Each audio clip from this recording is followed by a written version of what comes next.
Hello and welcome to my video podcast called Read to Live. Like most kids, we grew up reading stories that sparked our imagination. We created worlds full of adventure, mystery, and wonder. Books helped us see beyond reality and dream in color. But somewhere along the way, many of us lost that magic. We stopped reading for joy and started reading only when it was required, for assignments, essays, and deadlines. For some, that spark never faded, but for others, it was just a faint memory. If you ever felt that loss, or you're one of the few still holding on to that love of stories, then this episode is for you. Let's talk about what it means to reconnect with our imaginations, storytelling, and the joy of reading again. After reading Stephen King's Reading to Write article, a quote that resonated with me was, "If you don't have time to read, you don't have the time or the tools to write." And this motivated me to make this podcast because I think that a lot of college students can relate to not having enough time to just read in their free time.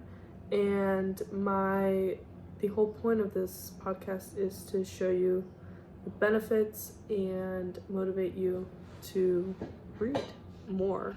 Did you know that not reading could actually cost your life?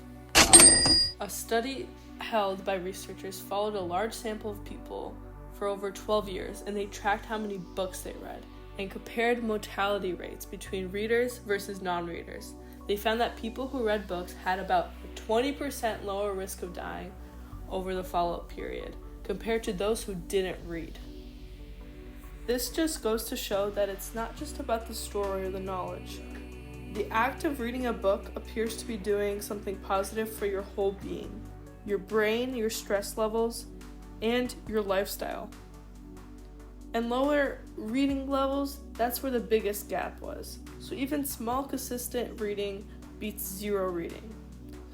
A study held by Dr. Lewis and his team tested how different activities affected stress levels, measured by heart rate and muscle tension. They found that reading for just 6 minutes reduced stress levels by 68%, making it more effective than listening to music, drinking tea or coffee, taking a walk, or playing video games. This works because reading slows your heart rate and eases muscle tension by helping you mentally escape from your worries and focus on something immersive. Basically, your brain shifts gears away from stress and into imagination and empathy. So the next time you're stressed out about exams or deadlines, instead of doom scrolling or watching another show, try picking up a book. You don't need hours, just a few minutes can make a real difference. Here is an interview clip. Okay, so I found a student here to interview. I am a student. Yeah. So do you like reading outside of school? I like reading outside of school, but I don't have the time for that. Thank you. This is a response that most college students would say when they're asked if they read in their free time. And if it's something you would say, it's okay. The truth is, reading doesn't have to be a chore. You don't have to read 100 books a year or the classics. You just have to start one chapter and one idea at a time. Whether it's a novel, a self-help book, or even an online article, what you read shapes how you think, write, and live.